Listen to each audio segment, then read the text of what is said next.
Il existe des écrits qui promettent de vous montrer une carte des jardins de l'abondance.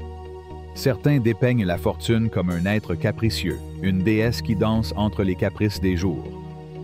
D'autres ornent le désir des vêtements de la vertu, comme s'il suffisait de fermer les yeux et d'imaginer du miel pour qu'il apparaisse dans vos mains. Mais presque personne n'ose vous dire ce qui compte vraiment. L'abondance n'est pas un miracle extérieur, mais une mélodie que vous apprenez à chanter de l'intérieur. Il ne s'agit pas d'un manuel pour attirer les richesses pendant votre sommeil, ni d'un sortilège moderne déguisé en promesse. C'est plutôt une chanson, une lettre écrite pour ces âmes qui sont fatiguées de continuer à chercher à l'extérieur ce qui ne naît que lorsqu'on ose allumer la lampe intérieure. Vous ne trouverez aucune formule dans ces lignes. Il n'y aura pas de raccourci, pas de route pavée de promesses creuses. Ce que vous découvrirez est quelque chose de plus dérangeant et de plus vrai. Une invitation à devenir une personne pour qui l'or, et tout ce qu'il symbolise, s'approche comme une rivière de son cours naturel. Si vous aspirez à une solution facile, vous pouvez fermer ces mots maintenant. Mais s'il y a une braise brûlante en vous qui n'est pas encore éteinte, si vous vous êtes déjà demandé pourquoi certains touchent l'invisible et le transforment en réalité, tandis que d'autres semblent voir tout cela leur glisser entre les doigts, alors vous êtes exactement là où votre âme vous a amené. Avant de continuer la vidéo, si vous souhaitez voir la loi de l'argent, les principes intemporels pour maîtriser la richesse, je vous recommande de regarder le premier lien dans la description. Commençons par une affirmation calme mais indéniable. L'or a du sens, non pas parce que c'est sacré, ni parce que c'est impur. Cela a du sens car, dans ce cadre appelé le monde, c'est la clé qui ouvre certains portails. Il n'est ni un dieu, ni un démon. C'est juste un outil. Et comme tout outil, son pouvoir réside dans celui qui le manie et dans le but pour lequel il est utilisé. Il fut un temps où les gens chassaient à main nue, offraient des fruits pour s'abriter et partageaient leurs forces pour se tenir compagnie. Mais les temps changent, et avec eux, les règles changent. Aujourd'hui, ce n'est plus la force musculaire qui crée la subsistance, mais la clarté d'esprit et la pureté du cœur. Le pêcheur d'antan est devenu un tisserand d'idées. L'ancien guérisseur est devenu un guide d'âme. Et l'or, ce métal autrefois extrait avec le sang et le feu, répond désormais à un autre type d'énergie, celle qui jaillit d'un esprit en phase avec son propre destin. Ce livre défend une idée aussi simple que révolutionnaire. La véritable prospérité naît d'une volonté éveillée et concentrée, alignée sur les forces invisibles qui gouvernent l'univers. Tout comme la nuit ne demande pas la permission de tomber, il existe des principes qui régissent le flux des choses matérielles. Il ne s'agit pas de les dominer, mais de danser avec eux. Ces lois n'ont pas besoin de votre croyance pour fonctionner. Ils existent. Et plus tôt vous apprendrez à les écouter, plus votre pas sera léger. Cet écrit ne cherche pas à les apprivoiser ou à les enfermer dans des définitions. Il veut simplement vous apprendre à les voir, afin que vous arrêtiez de nager à contre-courant et que vous laissiez l'eau vous porter là où votre essence appartient déjà. Chaque chapitre qui suit est une graine. Il ne vous dira pas comment devenir riche, mais il vous apprendra à être fertile. Il ne s'agit pas d'attraper de l'or, mais de devenir un champ où il veut germer. Et ce chemin, bien que plein de beauté, sera également exigeant. Il vous invitera à regarder votre reflet sans filtre, pour écouter la voix que vous avez fait taire pendant des années, de revoir les pactes que vous avez signés avec peur sans vous en rendre compte. Parce que la vérité, quand elle cesse de se cacher, est simple. Si vous n'avez pas trouvé ce que vous cherchez, c'est peut-être parce que vous n'avez pas su comment l'appeler. Découvrez pourquoi l'argent a été un problème dans votre vie et comment il peut cesser d'en être un. Cet ouvrage ne parle pas de contrat ou de marché. Il parle d'autres lois, celles qui jaillissent du plus profond de l'âme. Il ne s'agit pas d'un effort vide, mais d'un travail avec intention. Elle ne repose pas sur des illusions passagères, mais sur une foi qui demeure même lorsque le sol tremble. Il parle du genre de pouvoir qui ne crie pas, mais qui transforme. Celui qui naît dans le silence, au centre de la poitrine, et s'étend à chaque acte vrai. Le jour où vous comprendrez que vous n'avez pas besoin de mendier ce qui vous appartient déjà en toute conscience, Ce jour-là, l'univers, qui attendait en silence, commencera à vous répondre. Ceci n'est pas un traité de finances. C'est un manifeste sur l'éveil. Et cela part d'un principe aussi vieux que le vent. Ce que vous croyez, vous le créez. Et si c'est vrai, alors il est également vrai que vous, et vous seul, pouvez façonner votre destin. Aujourd'hui n'est pas le début d'une lecture. Aujourd'hui, les retrouvailles commencent. Première chanson. Le feu qui ne fait pas de bruit. Tout voyage authentique commence dans un endroit où peu de gens voient et presque personne n'entend. Le silence du cœur. Avant que la richesse ne caresse vos jours, une étincelle ancienne doit s'être allumée au plus profond de vous. Une flamme qui ne brûle ni violemment, ni ne brille avec arrogance. C'est comme l'éclat des étoiles qui guident les marins sans se vanter. C'est la force sans bruit, la certitude sans preuve. Dans cette œuvre, nous appellerons cette présence subtile le feu qui ne fait pas de bruit. Elle ne naît pas d'une excitation ou d'un enthousiasme momentané qui s'estompe au premier obstacle. Cela surgit du plus profond de vous-même, là où le bruit du monde ne peut pas atteindre, là où le jugement des autres s'estompe et où seule votre vérité demeure. C'est cette intuition silencieuse qui n'a pas besoin d'explication, cette connaissance inexplicable qui vous murmure « c'est le chemin ». Comme la graine qui dort sous la terre sans craindre l'hiver, ce feu contient toute la conception de ce que vous êtes destiné à être. Mais il ne suffit pas de brûler en secret. Il lui faut de l'obscurité pour prendre racine, de l'eau pour se nourrir, du temps pour s'affirmer et surtout du courage pour rompre avec le confort et se lancer dans l'inconnu. C'est ainsi que fonctionne la force intérieure. Elle ne demande pas de reconnaissance, mais elle demande un engagement. Ce n'est pas déclenché par des mots jetés au vent, mais par des décisions qui font mal, par des actions qui correspondent à ce que votre âme sait qu'elle mérite. Elle ne répond pas à un désir superficiel, mais à une cohérence profonde. À notre époque où tout va très vite, où la réflexion se confond avec la source, beaucoup courent après des lumières empruntées. Ils sont hypnotisés par les chiffres, les récompenses, les images. Mais la véritable richesse n'est pas quelque chose qui s'acquiert de l'extérieur. C'est quelque chose qui fleurit de l'intérieur. Comme une fleur qui, née dans l'ombre, s'ouvre vers la lumière sans demander la permission. Un feu qui ne fait pas de bruit n'est pas allumé au hasard. Il est allumé par résonance. Vous n'attirez pas ce que vous désirez anxieusement, mais ce que vous êtes capable de soutenir avec présence. Si votre énergie vibre avec honnêteté, avec concentration, avec une foi active, alors les portails s'ouvrent. Pas par hasard, mais par correspondance. Mais attention, pèlerin de l'invisible. Il ne s'agit pas de réfléchir gentiment en attendant des miracles. Ce feu n'est ni une fantaisie, ni une consolation. C'est du vrai travail. Cela exige que vous démanteliez les murs que vous avez créés, que vous affrontiez vos reflets sans déguisement. Laissez mourir les croyances qui ne vous nourrissent plus, les habitudes vides, les raisons qui n'ont été que des excuses au parfum de logique. La peur sera toujours proche, comme une ombre fidèle. Il vous parlera des échecs passés, des risques futurs, de l'impossible. Mais il y a une autre voie, plus lisse, plus constant. C'est la voie du feu intérieur. Et quand vous l'entendez, même si tout autour de vous tremble, vous savez que vous pouvez avancer. Le chemin vers l'épanouissement matériel ne commence pas par une pièce de monnaie. Cela commence par une affirmation sacrée. Je peux créer. Pas parce que d'autres le disent, pas parce que vous avez des garanties, mais parce qu'à l'intérieur de vous vit un sculpteur qui voit déjà la figure parfaite, même si les autres ne voient qu'une pierre. Votre tâche n'est pas d'être parfait. Votre tâche est d'être vrai. Lorsque le monde vous crie d'arrêter, votre âme doit répondre par l'action. Quand tu tombes, ne te juge pas. Apprendre. Chaque erreur, si vous l'acceptez consciemment, devient un enseignant. Et chaque blessure comprise se transforme en sagesse. La force qui habite en vous est comme un arbre ancien. Elle grandit dans la tempête, elle ne se brise jamais.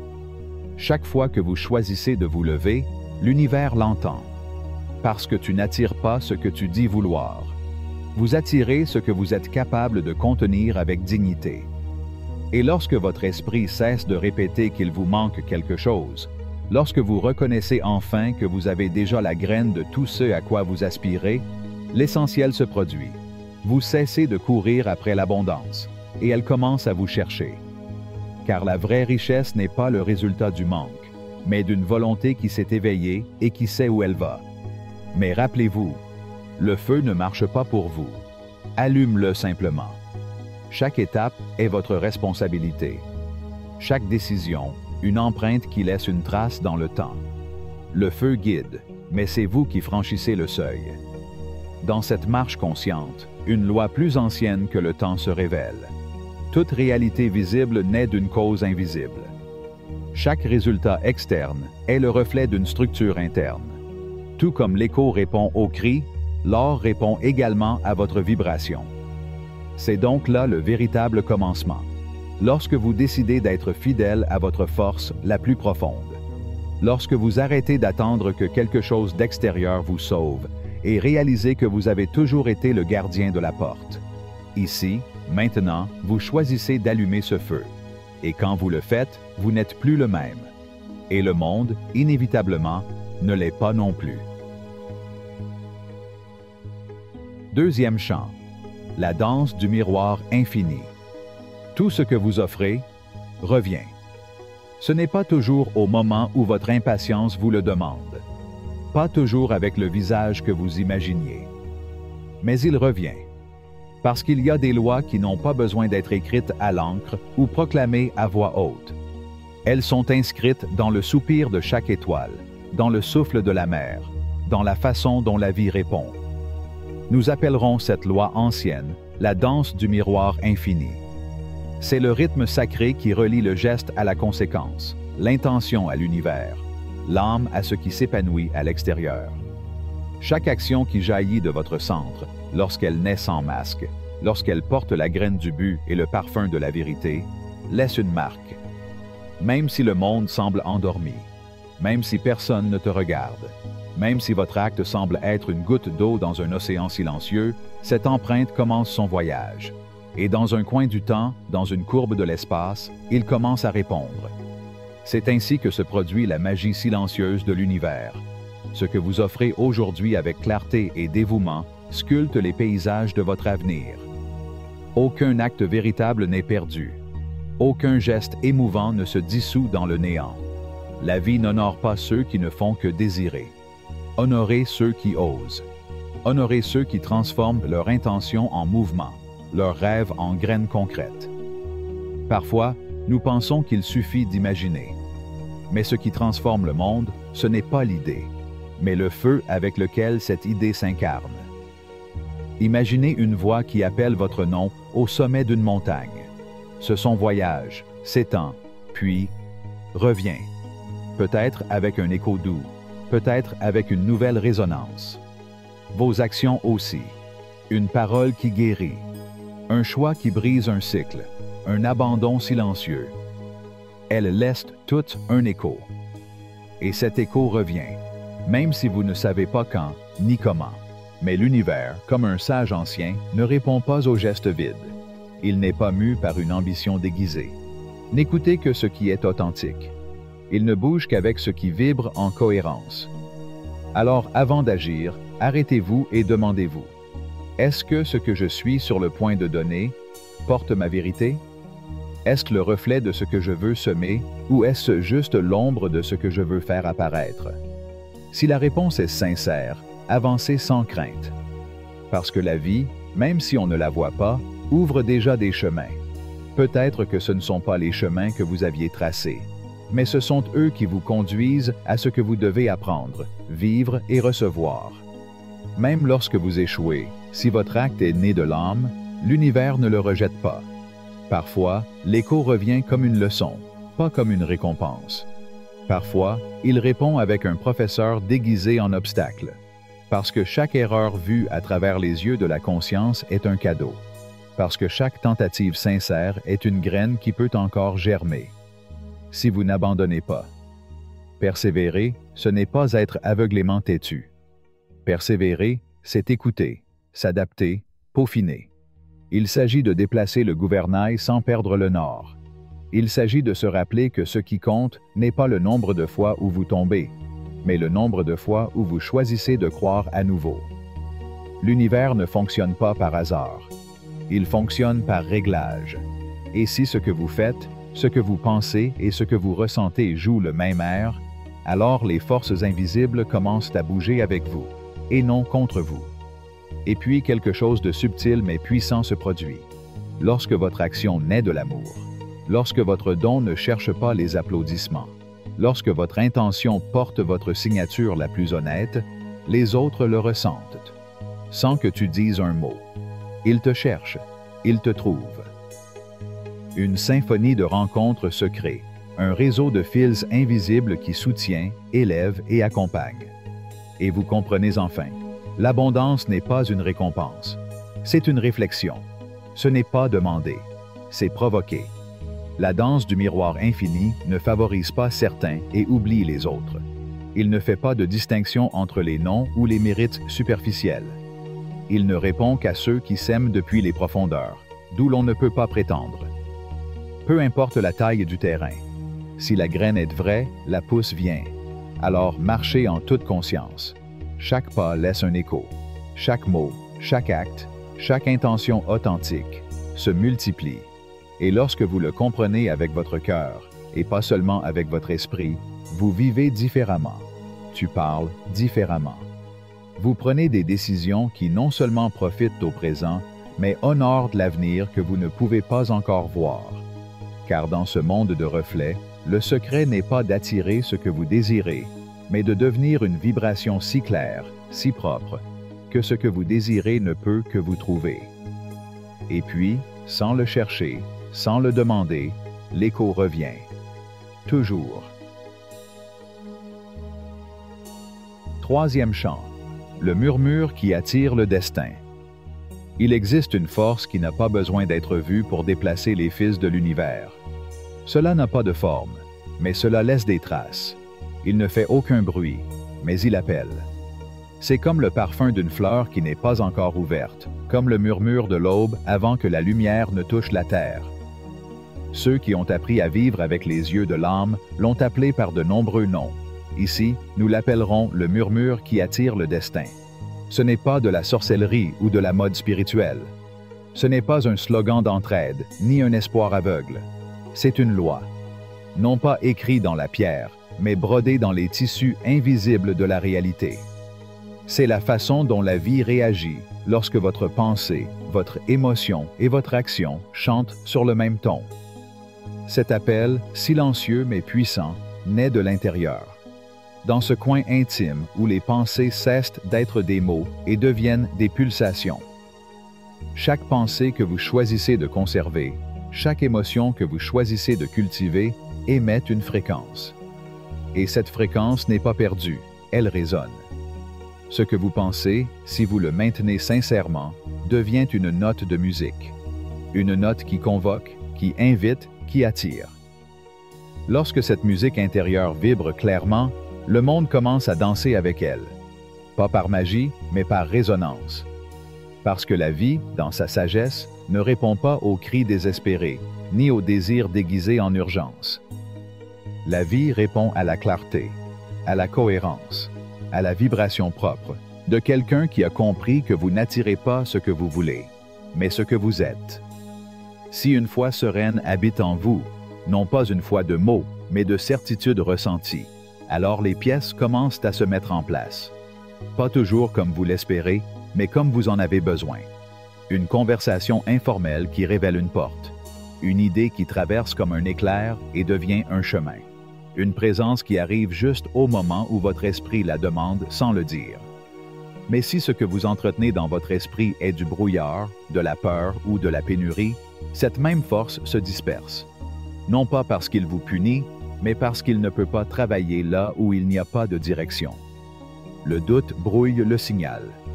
La culpabilité affaiblit la chanson. La peur éteint le feu. Imaginez votre esprit comme une harpe sacrée. Lorsqu'il est associé à des pensées de gratitude, de vision et de confiance, il produit des mélodies que l'univers reconnaît. Mais quand il est désaccordé à cause du chaos intérieur, il ne fait que du bruit. Et le bruit n'appelle pas. Il disperse. Et c'est là une vérité qui met beaucoup de gens mal à l'aise. On n'attire pas ce que l'on désire ardemment. On attire ce que l'on incarne fidèlement. Le premier acte créateur ne se produit donc pas à l'extérieur. Il ne s'agit pas d'ouvrir un magasin, d'écrire un manifeste ou de rechercher une approbation. Le premier acte est interne, l'accordage de l'instrument. Devenez la note que vous voulez entendre dans le monde. Lorsque vous commencez à voir vos désirs non pas comme des possibilités lointaines, mais comme des réalités qui attendent d'être libérées à travers vous, tout commence à bouger, parce que tu changes. Et quand vous changez, l'univers le ressent. Chaque pas que vous faites avec intention est un écho qui s'élève.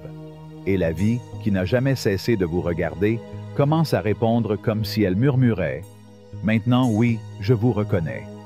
Et le plus étonnant, c'est que sur le chemin vers ce que vous désirez, vous aussi, vous êtes transformé. Parce que plus vous choisissez d'agir avec foi, plus votre identité devient profonde. Vous n'attirez plus simplement quelque chose, tu deviens quelqu'un. C'est le véritable art de la co-création. Marchez avec un objectif tout en révélant votre pouvoir. Il ne suffit pas de penser positivement, de s'asseoir et d'attendre. La véritable attraction exige du mouvement. Intention et dévouement. Pensée et pas. Et parfois, les signes arrivent de manière subtile. Une intuition que vous ne pouvez pas expliquer. Une coïncidence qui semble être un clin d'œil du ciel. Une phrase qui résonne juste au moment où vous étiez sur le point d'abandonner. Apprenez à les reconnaître. Apprenez à écouter la danse silencieuse par laquelle la vie répond. Et dans la vie de tous les jours, cultivez la gratitude. Non pas comme un rituel, mais comme un regard. Soyez reconnaissant pour ce qui est arrivé, pour ce qui est parti, pour ce que vous ne comprenez pas encore. Parce que la gratitude est un champ fertile, où germent les rencontres, les réponses et les miracles. Et lâchez prise. Laissez tomber les vieux sorts mentaux que vous répétez sans vous en rendre compte. Je ne suis pas assez. Ce n'est pas pour moi.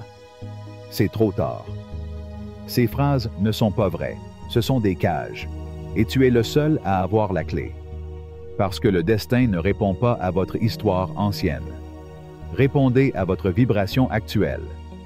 Et chaque jour, vous pouvez choisir une nouvelle note. Le murmure est toujours là. Tu n'as pas besoin de crier. Il suffit de se connecter. Et quand vous le faites, quelque chose se débloque. L'univers écoute, et vous découvrez ce qui a toujours été vrai. La vie ne répond pas à vos souhaits. Réagissez à votre musique.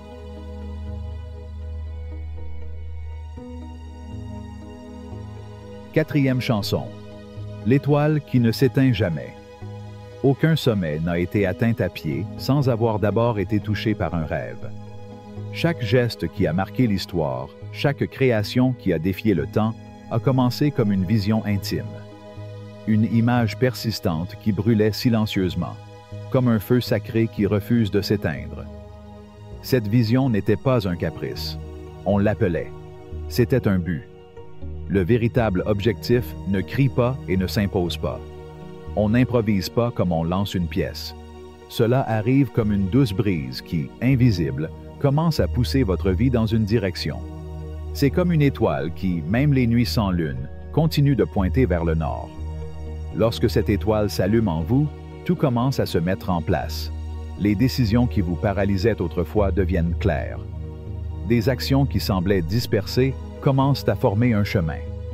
Et la chose la plus simple, une conversation, un geste, une idée fugace, acquiert du poids, du sens, une direction. Vivre avec un but ne signifie pas vivre avec un agenda. C'est vivre avec une âme éveillée. Beaucoup confondent objectif et direction. Mais il y a une différence sacrée. Un but est un point. Le but est une boussole. Le premier est atteint et se termine. Le second vous accompagne tant que vous respirez. Lorsque vous marchez sans cette direction, votre énergie devient fragmentée. Vous pouvez travailler dur, être brillant, remplir vos journées d'activité. Mais si vous ne savez pas pourquoi vous faites ce que vous faites, vous vous fatiguez. Tu te perds, tu te casses. parce que l'âme ne peut pas persister longtemps sur des chemins qui ne lui appartiennent pas. Au lieu de cela, le but agit comme un champ magnétique.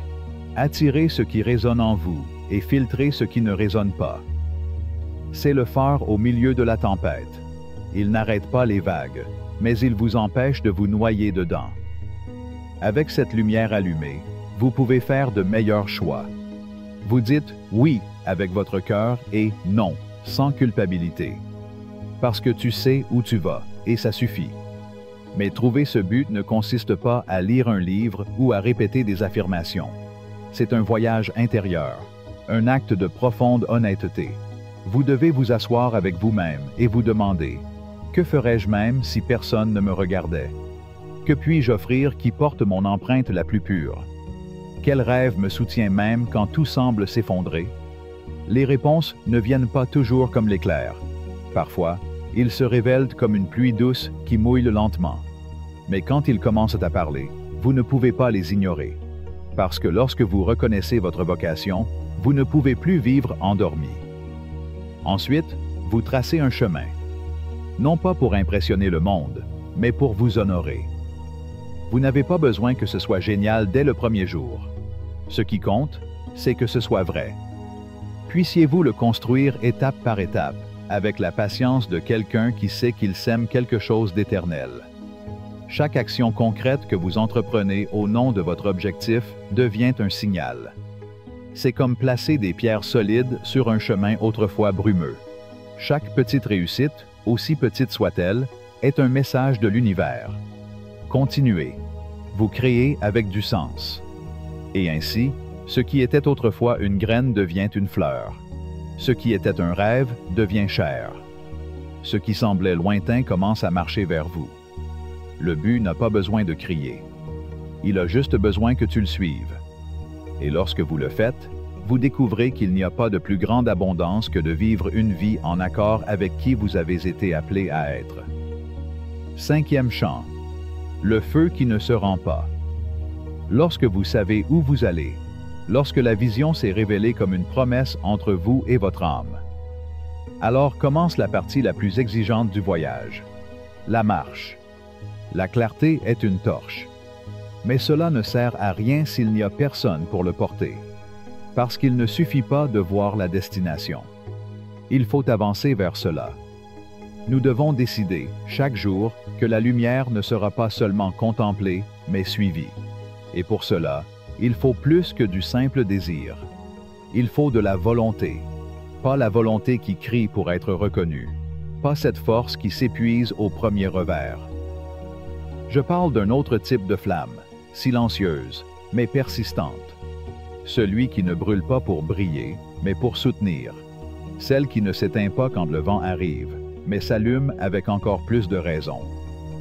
Cette volonté est votre véritable force motrice. Il ne crie pas. Il n'exige rien. Continue comme ça. C'est la présence invisible qui vous pousse quand le corps ne veut plus.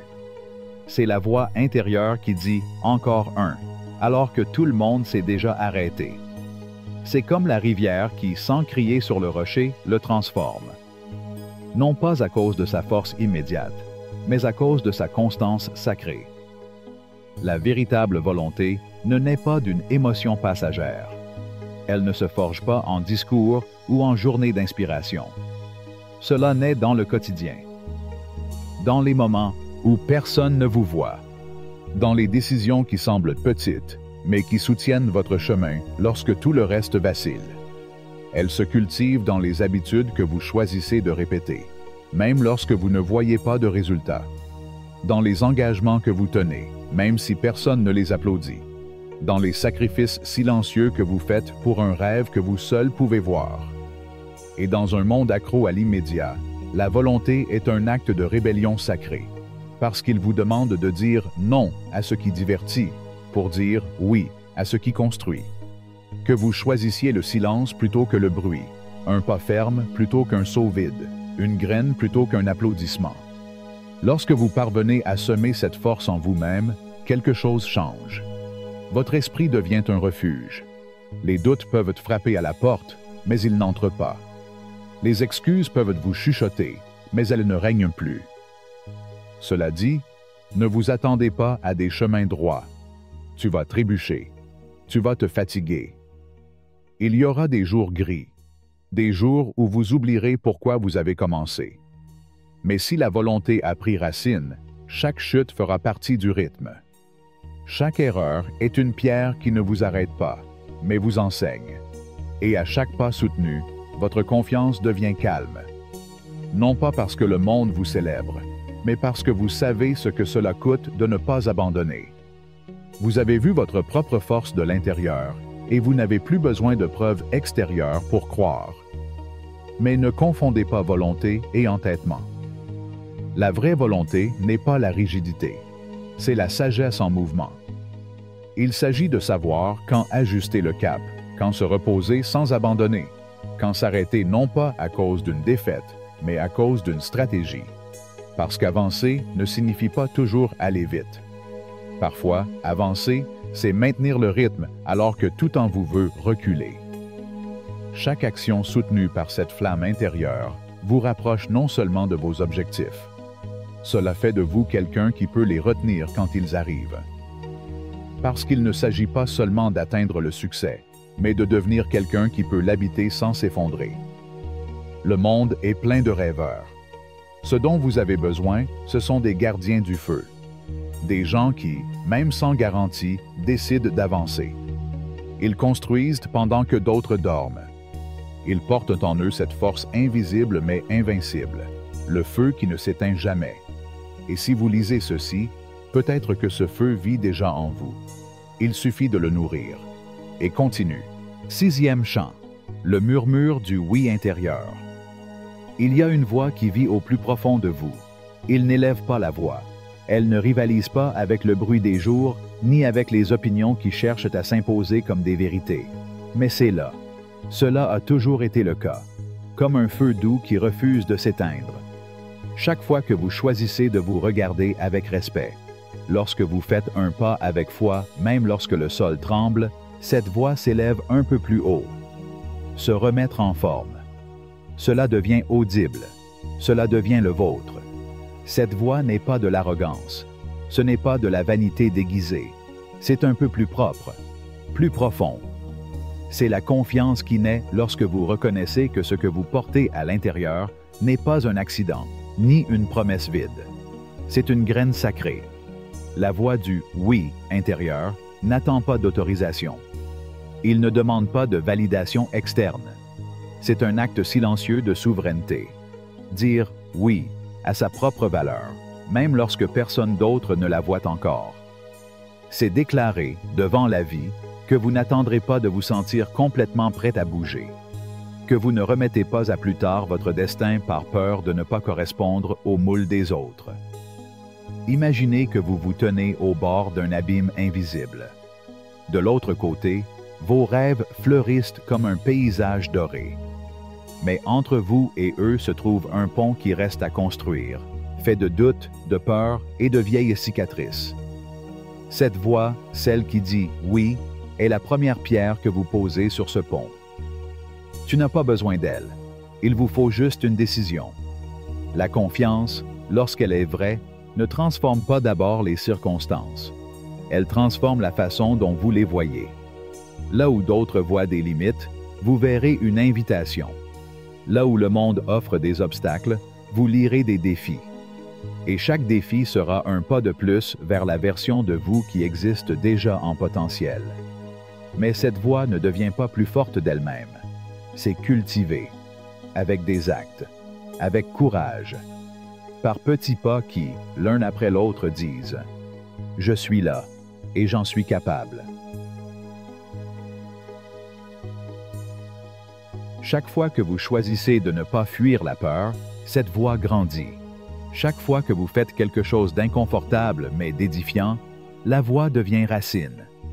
Chaque fois que vous choisissez votre chemin plutôt que les applaudissements des autres, la voix devient votre boussole. Et oui, tu vas tomber. Vous allez douter. Vous entendrez, même en vous-même, les échos de voix anciennes disant que vous ne pouvez pas. Mais vous saurez aussi ceci.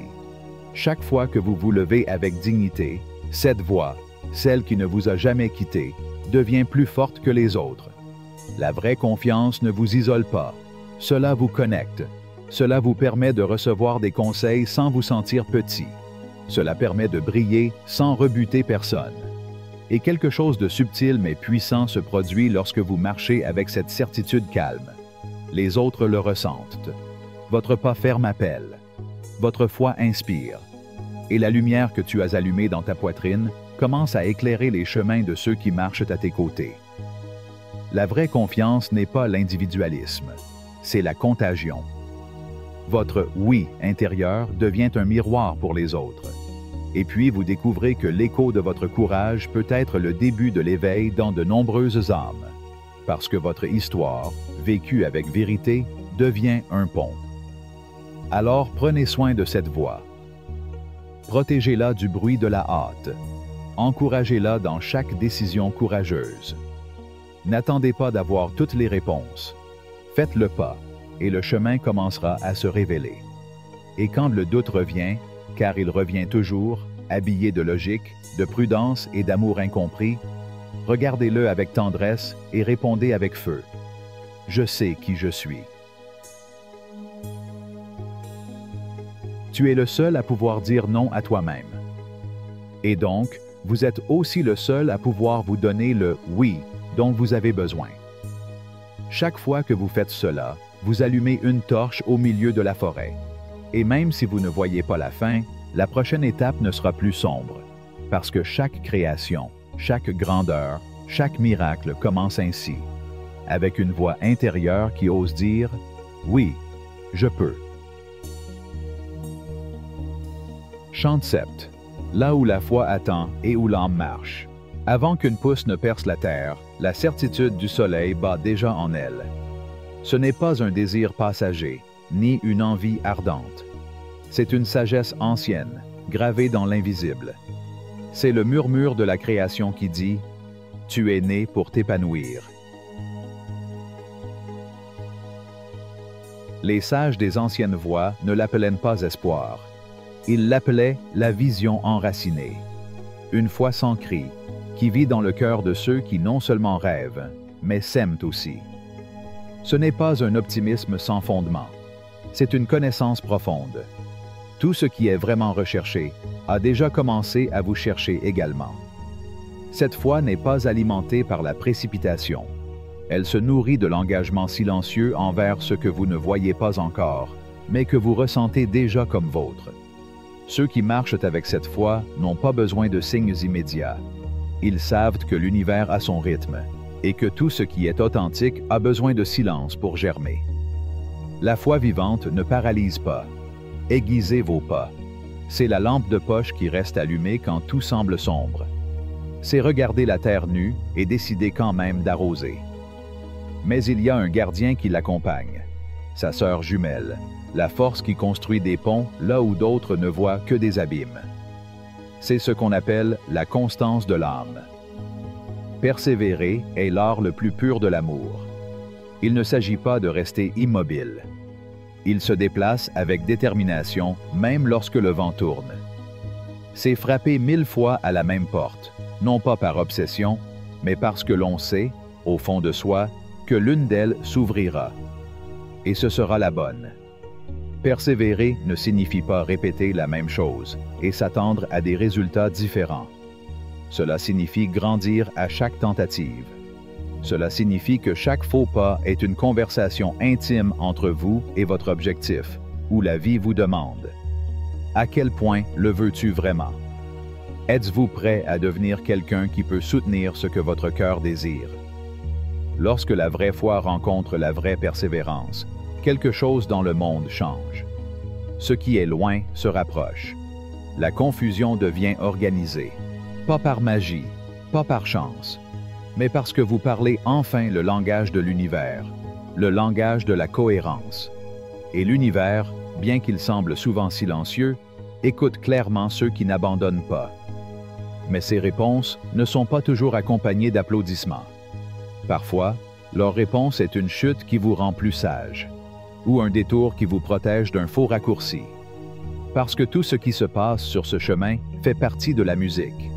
Chaque note, chaque pause, chaque silence. Rien n'est un hasard quand on marche avec une âme éveillée. Chaque fois que vous agissez en fonction de ce que vous désirez profondément, vous façonnez votre caractère. Vous dites à la vie, « Je suis prêt non seulement à recevoir, mais à tenir. » Et la vie, quand elle vous écoute, commence à ouvrir des fenêtres là où il y avait autrefois des murs.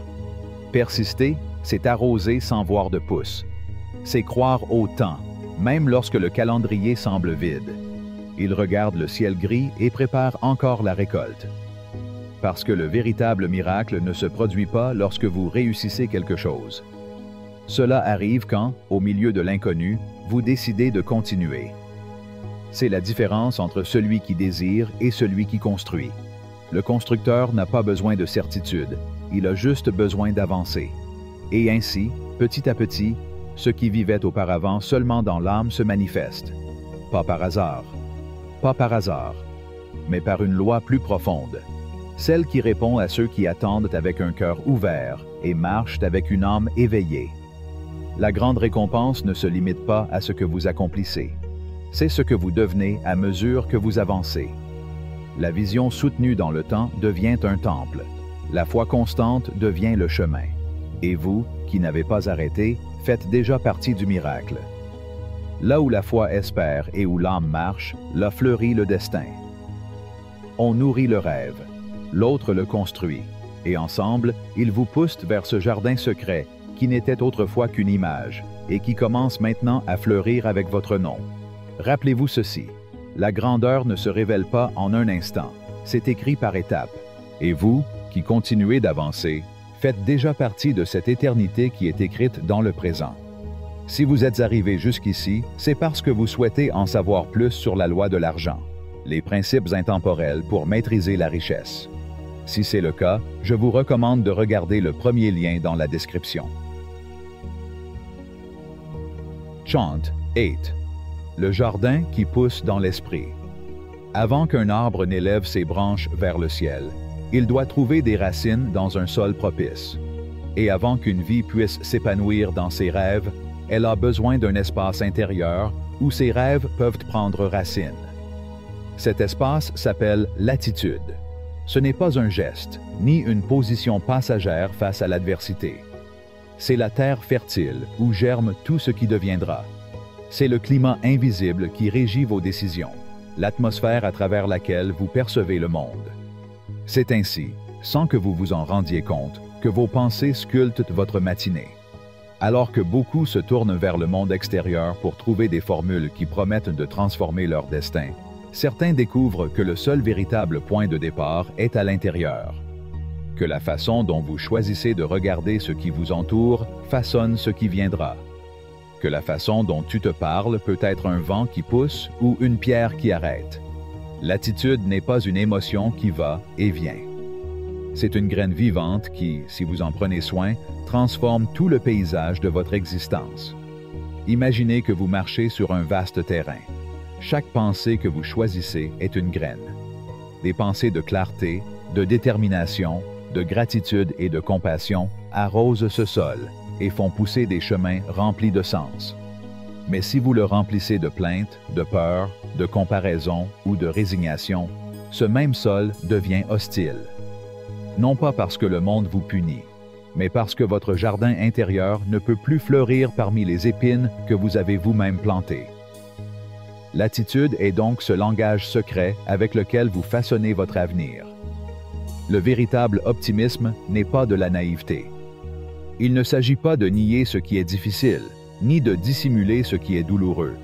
C'est avoir le courage de regarder ce qui fait mal avec les yeux ouverts et de décider quand même d'avancer. C'est un pacte silencieux que vous faites avec vous-même pour répondre avec la lumière là où les autres ne voient que des ombres. Et comme toute chose vraie, cela ne s'acquiert pas soudainement. Cela se cultive, tous les jours, avec intention, patiemment, avec conscience. Observer ce que vous pensez est une forme de prière. Choisir ce que vous laissez entrer dans votre esprit est une forme d'amour-propre. Et changer le ton intérieur avec lequel vous vous parlez est une révolution plus puissante que n'importe quel changement extérieur. car celui qui transforme son regard transforme son destin. Une attitude fertile vous protège non seulement du poison des voies extérieures, mais aussi des jugements que vous avez vous-même appris à porter. Cela fait de vous un refuge au milieu du chaos. En guidance lorsque tout semble incertain. Et même si les autres ne comprennent pas toujours d'où vient votre force, ils sentiront que vous marchez avec une lumière qui ne vacille pas. Cette lumière est la cohérence. Penser clairement, ressentir avec détermination, agir avec âme. De petites actions quotidiennes, comme un moment de silence sans distraction, écrire ce que vous ressentez à l'intérieur sans filtre ou vous rappeler tranquillement de tout ce que vous avez surmonté, peuvent maintenir cette attitude fertile. Non pas parce qu'il s'agit de rituels magiques, mais parce qu'ils vous reconnectent à votre centre. Ils reviennent vers toi. Et quelque chose de beau se produit lorsque votre présence s'aligne sur cette attitude silencieuse mais lumineuse.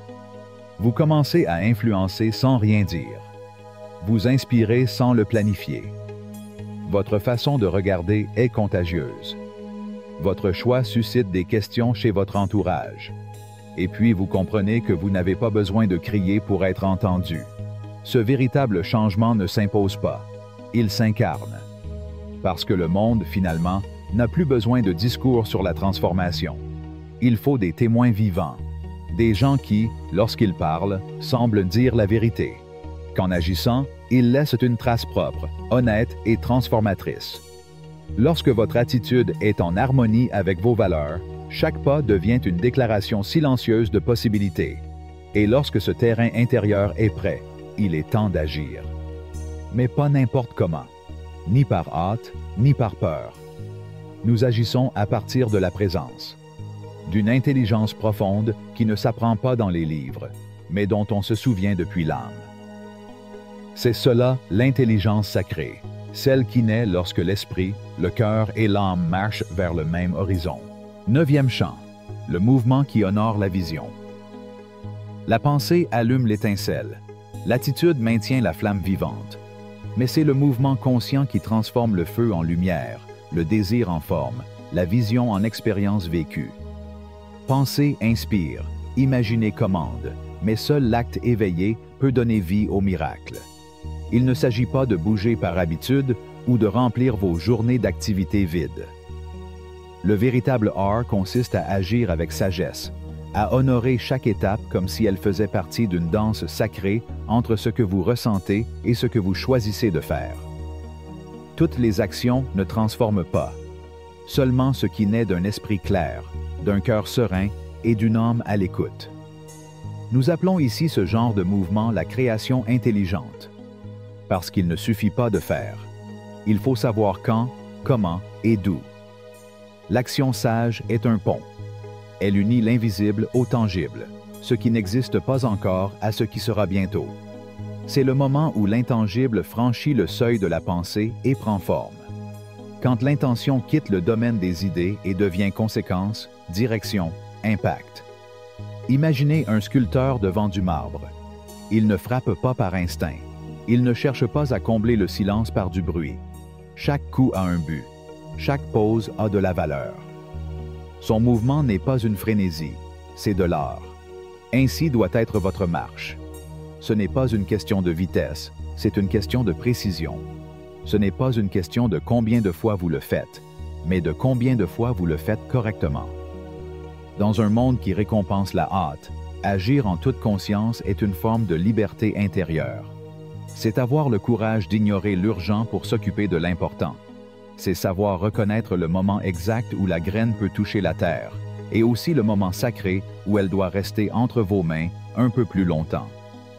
L'action sage est la fille d'une écoute profonde. Il n'a pas peur de changer de cap. Il ne s'accroche pas à des idées rigides. Observer, apprendre, s'adapter. Comprenez que chaque erreur apporte une leçon et que l'humilité est la boussole du Créateur authentique. Lorsque vous agissez à partir de cette conscience, chaque pas a un poids, chaque choix a un écho. Vos journées cessent d'être une succession d'efforts dispersés et deviennent une construction silencieuse mais ferme de quelque chose de plus grand. Vous ne réagissez plus. Maintenant, vous créez. Vous ne le faites plus par habitude. Maintenant, vous le faites par la vision. Et lorsque votre action vient de ce lieu de clarté et de but, l'univers l'aperçoit. Il le reconnaît et il répond. Parce que chaque acte aligné avec l'âme a une vibration, et chaque vibration appelle sa réflexion. Puis vous commencez à voir des signes. Synchronicité, des réponses subtiles. Non pas parce que le monde change soudainement, mais parce que vous avez appris à évoluer en harmonie avec lui. N'oubliez pas ceci. Agir avec sagesse ne signifie pas faire plus. Cela signifie faire mieux. Cela ne signifie pas se pousser sans relâche, mais plutôt avancer avec intention. Parfois, avancer, c'est savoir quand s'arrêter. Parfois, construire, c'est savoir attendre. La vraie sagesse ne se reflète pas seulement dans ce que vous faites, mais dans ce que vous choisissez de ne pas faire. Parce que chaque action n'est pas seulement un mouvement extérieur. C'est une déclaration silencieuse, un message que vous envoyez au monde et aussi à vous-même. Que chacune de vos actions dise « Je suis présent, je suis conscient, je marche avec un but, je ne cherche pas la quantité, je cherche le sens. Je ne cherche pas le bruit, je cherche la vérité. » Et qu'à la fin de la journée, lorsque vous regardez en arrière sur ce que vous avez fait, vous pouvez reconnaître dans chaque décision le reflet de qui vous choisissez vraiment d'être. 10e chant. Le retour de l'eau sacrée. L'abondance ne se conquiert pas comme un prix, ni ne s'attrape comme une créature insaisissable. Elle se révèle comme une eau qui, après avoir été longtemps contenue, coule à nouveau librement lorsque le canal a été dégagé. Il ne s'agit pas de le poursuivre avec anxiété, mais d'apprendre à éliminer ce qui empêche son arrivée. Parce que la rivière n'a pas besoin d'être poussée. Elle a juste besoin d'espace. La vie, dans son infinie sagesse, ne vous refuse pas ce que vous méritez. Mais parfois, pour tenter de vous protéger, vous avez vous-même construit des digues. Pensées anciennes, les héritages émotionnels, des façons de voir le monde qui vous offraient autrefois de la sécurité, mais qui sont aujourd'hui devenus des murs qui s'écartent du cours naturel de votre destin. Non pas parce que vous êtes incapable, mais parce que vous continuez à défendre des structures qui ont déjà rempli leur fonction. Permettre aux nouveaux d'entrer est un acte de libération. Pas d'attente passive, mais un nettoyage conscient. Il s'agit de devenir le gardien de votre propre canal, en examinant chaque recoin intérieur où l'eau a stagné. Demandez-vous, avec un courage aimant, où en moi est-ce que je me sabote encore? Quelle pensée est-ce que je laisse courir et qui, au lieu de me nourrir, m'épuise? Imaginez-vous comme un canal sacré. En vous, l'énergie existe déjà. La volonté, les talents, la vision, tout est latent. Mais si ce canal est recouvert de débris, habitudes stériles, relations usées, environnement encombré ou croyances répétées sans âme, l'eau ne peut pas avancer. Non pas parce qu'il a cessé de couler, mais parce que vous n'avez pas encore enlevé les pierres qui empêchent son passage. Et cette purification commence dans le silence. Ni avec bruit, ni avec précipitation. Avec présence. Avec un moment honnête de contemplation. Observez votre journée, vos choix, vos paroles. Quel fardeau portez-vous sans vous en rendre compte? Que vous dites-vous à chaque fois que quelque chose ne se passe pas comme prévu? De quelles énergies vous entourez-vous lorsque l'âme demande une expansion? Chaque révélation est une pierre que vous pouvez faire rouler. Chaque geste de conscience élargit le canal. Et à chaque tronçon libéré, le flux de la vie retrouve son cours. La clarté revient. Les opportunités reviennent. Non pas parce qu'ils n'existaient pas auparavant, mais parce que vous êtes désormais disponible pour les recevoir. Ouvrir la voie ne consiste pas seulement à abandonner l'ancien. Il s'agit également d'une refonte. Créer de nouvelles structures. Établissez des habitudes qui vous correspondent à ce que vous voulez vraiment. Un plan qui ne vient pas de la rigidité mentale, mais de l'écoute du cœur. Une direction qui n'est pas dictée par la peur, mais par un objectif. L'eau a besoin d'un canal, mais elle a aussi besoin d'une direction. Et vous, en tant que canal vivant, pouvez la guider. Chaque pas que vous faites depuis le centre, chaque choix cohérent, est un nouveau virage le long duquel le fleuve avance. Et lorsque votre énergie commence à circuler comme ça, quelque chose se débloque non seulement en vous, mais aussi autour de vous. Les portes qui étaient fermées s'ouvrent. Les bonnes personnes se présentent. Les idées stagnantes se transforment en mouvement.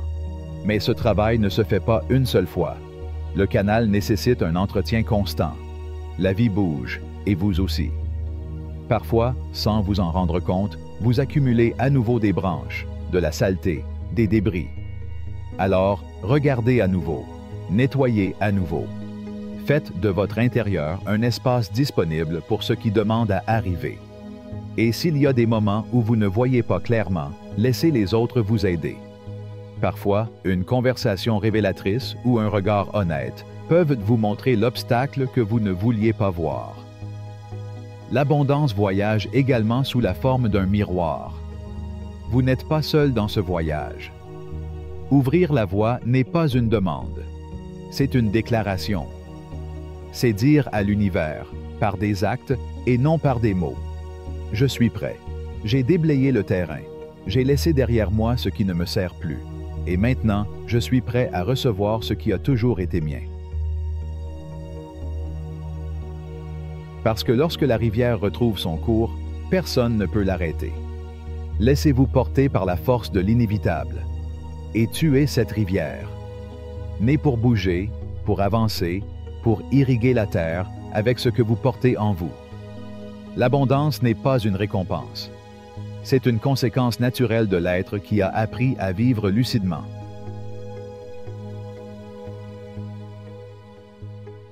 Onzième chant. L'or né de l'âme. Il y a des choses qui brillent, mais qui n'illuminent pas. Il y a des biens que l'on paie avec de grosses sommes, mais qui n'ont aucun poids dans le cœur. Parce que tout ce qui a de la valeur ne peut pas être mesuré en quantité ou enfermé dans des étiquettes. La véritable richesse ne naît pas de la précipitation à accumuler, mais de l'art de transformer ce que vous touchez avec la vérité de qui vous êtes. C'est un acte silencieux de création intentionnelle. Ce n'est pas le nombre de pièces que vous gardez qui compte, mais la quantité de vie que vous abandonnez. La véritable abondance est l'intersection sacrée entre ce que vous savez donner et ce que le monde a besoin de recevoir. Là, le courage et le mérite se rencontrent comme deux fleuves qui se jettent dans une seule mer. Ce lieu où l'âme laisse sa marque. Le courage ne se limite pas à ce que vous faites. C'est ce qui émane de votre présence. C'est cette énergie invisible qui demeure dans l'autre lorsque vous partagez ce que vous savez, ce que vous créez, ce que vous êtes. C'est quand un mot de toi réveille une idée endormie, quand une de tes œuvres caresse la blessure d'un autre, quand un geste de toi enflamme l'espoir. Et ce qui semble si simple est en réalité la forme la plus pure de richesse. Non pas parce que les chiffres le disent, mais parce que l'âme le confirme. Parce qu'il n'y a rien de plus précieux que de toucher une autre vie et de la laisser meilleure que vous ne l'avez trouvée. Le mérite n'est pas le bruit de la reconnaissance. C'est la conséquence naturelle d'avoir marché avec intégrité. C'est le reflet que l'univers renvoie à ceux qui ont choisi l'excellence comme langage, l'authenticité comme bannière et le dévouement comme mode de vie. Celui qui veut prospérer sans d'abord se demander ce qu'il peut offrir n'a pas encore compris la loi la plus ancienne qui soutient toute la création, l'équilibre entre donner et recevoir. L'univers ne répond pas à la superficialité, réagit aux vibrations. Et la vibration la plus élevée est celle qui naît du service spirituel. Mais cette valeur n'apparaît pas par hasard. Elle est cultivée dans l'invisible. Elle se forme dans les heures invisibles, lorsque vous décidez de lire un livre au lieu de vous endormir avec des distractions. Elle se forge lorsque vous choisissez de vous améliorer, même lorsque personne ne vous le demande, lorsque vous acceptez vos erreurs avec humilité, lorsque vous renouvelez votre vision parce que vous savez que vous pouvez encore faire plus. Celui qui se consacre à se polir en secret brillera un jour inévitablement dans le visible. Et tandis que beaucoup ne verront que le résultat, vous saurez tout ce qui se cache en dessous. Parce que le vrai mérite n'est pas un héritage, c'est une construction. C'est la marque que vous laissez chaque fois que vous choisissez d'être cohérent avec qui vous dites être, même lorsque personne ne vous regarde. Être digne de l'abondance ne signifie pas s'attendre à des récompenses. Cela signifie devenir quelqu'un dont le dévouement est si vrai que le monde ne peut l'ignorer. Cela signifie considérer chaque tâche, aussi petite soit-elle, comme un espace où vous pouvez imprimer votre signature. Là où même la plus petite chose devient significative parce qu'elle porte l'empreinte de votre conscience. La vie ne récompense pas ceux qui font semblant. Récompensez ceux qui deviennent maîtres d'eux-mêmes. À ceux qui transforment leur métier en art, leur art en service et leur service en héritage. Demandez-vous sans fioriture, est-ce que je partage le meilleur de moi-même ou simplement ce qui me convient? Suis-je prêt à transformer le bien en grand ou suis-je satisfait du juste nécessaire? Est-ce que j'apprends de chaque expérience ou est-ce que je répète simplement ce que je sais? La vraie richesse n'est pas le fruit du hasard. C'est le résultat d'un engagement constant envers la croissance, l'apprentissage et l'amélioration, jour après jour, année après année. Parce que ce qui a un impact aujourd'hui peut être laissé derrière nous demain. La valeur évolue, et l'âme qui veut rester précieuse doit se mouvoir avec le vent, non pas pour s'y perdre, mais pour danser avec lui. S'adapter, ce n'est pas se trahir. C'est rendre hommage à votre vocation. Il s'agit de regarder ce qui change à l'extérieur sans oublier ce qui reste à l'intérieur. Ceux qui savent se réinventer sans abandonner leur essence deviennent non seulement prospères, mais aussi des leaders. Parce que votre vie n'est plus seulement une quête de succès, mais un témoignage vivant d'un objectif. Et quand on vit comme ça, les applaudissements arrivent. Mais tu n'en as plus besoin, car ce qui vous soutient, ce n'est pas le bruit, mais la racine. Offrez ce que vous seul pouvez offrir, votre version la plus honnête, votre travail le plus éveillé, votre vision la plus profonde. Arrêtez de courir après l'or des autres et commencez à donner naissance au vôtre.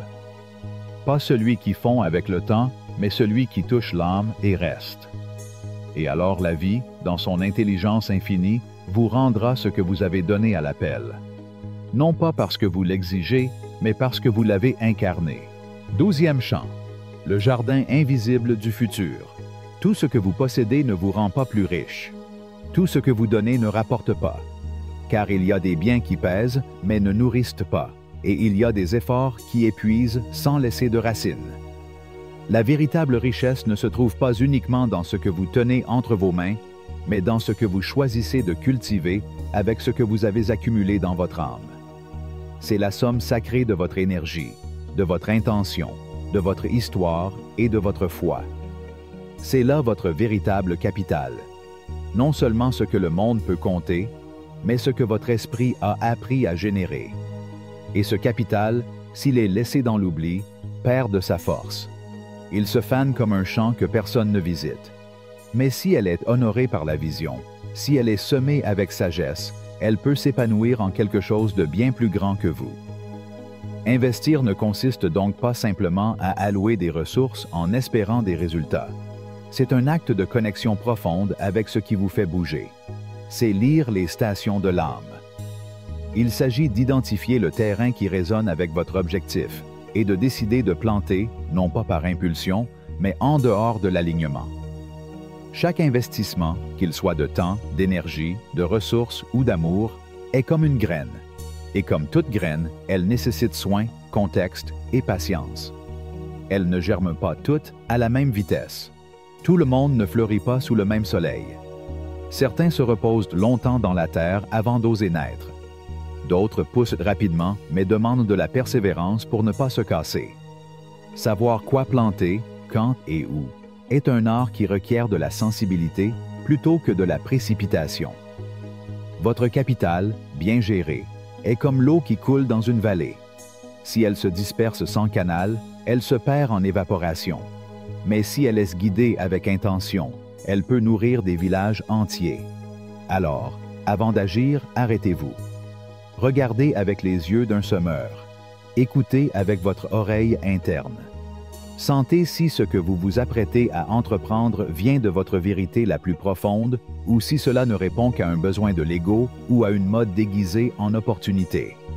Un bon jardinier ne plante pas pour se distraire. Il sème parce qu'il comprend la danse entre la terre et le temps. En tant que créateur de votre avenir, vous ne pouvez pas être guidé uniquement par la promesse d'un résultat immédiat. Demandez-vous honnêtement, est-ce que ce que je m'apprête à faire me rend plus complet ou plus superficiel?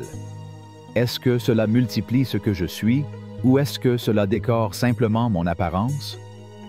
L'investissement le plus profond n'est pas économique, c'est spirituel. Il s'agit de mettre votre vie, votre énergie, vos dons dans ce qui vous transforme au fur et à mesure que vous le créez. Parfois, ce sera un projet. Parfois, un voyage. Parfois, une conversation vous change pour toujours.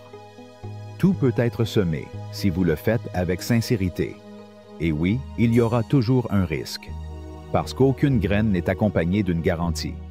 Mais tous, absolument tous, portent en eux la possibilité d'un miracle.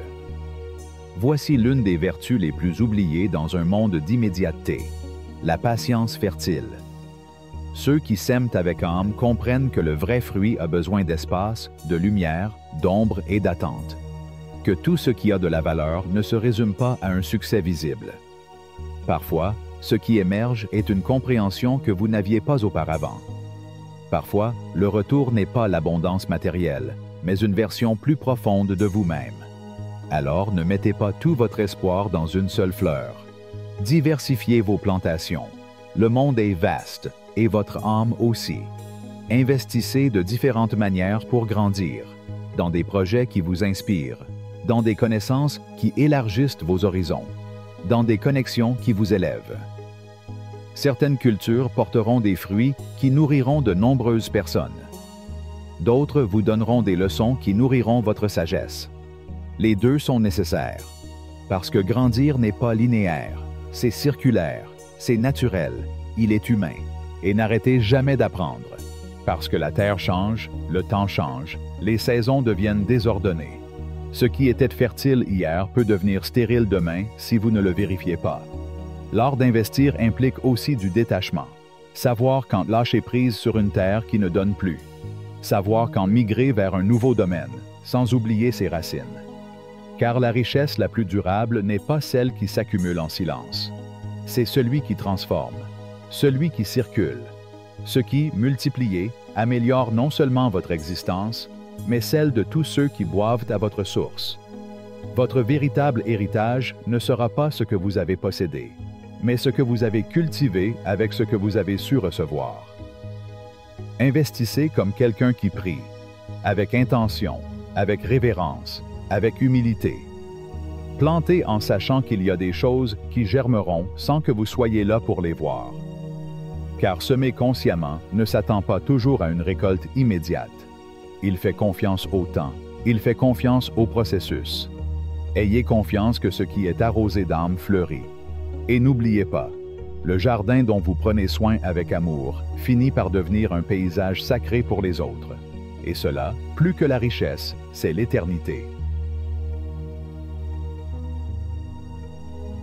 Chant 13e. Le refuge qui ne s'achète pas.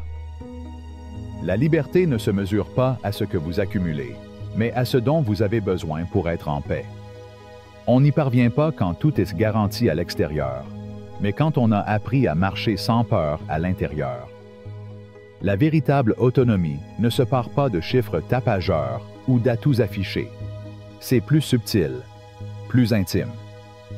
C'est ce moment où vous réalisez que rien ne vous soutient plus que votre propre axe, que le monde peut trembler, et pourtant tu restes debout, parce que tu ne dépends plus de lui pour respirer profondément. Être libre ne signifie pas posséder davantage, mais dépendre moins.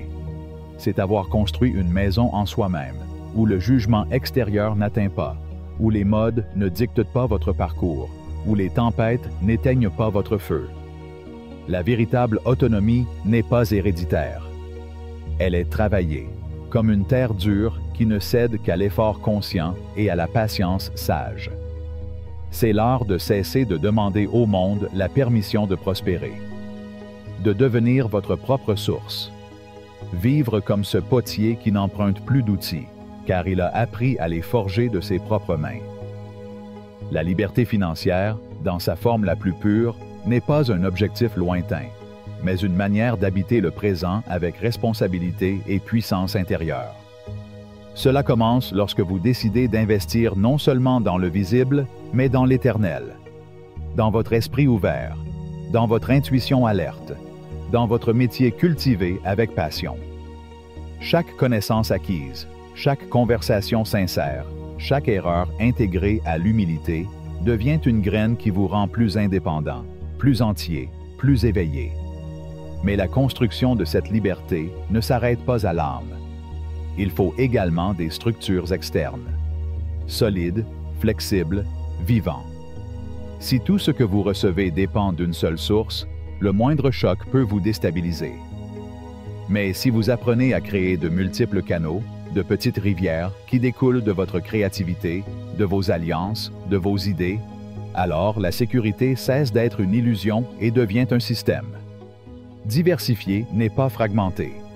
Il s'agit de comprendre que votre destin ne mérite pas d'être attaché à une seule corde. Il s'agit de construire un réseau tissé de sens et de mouvement.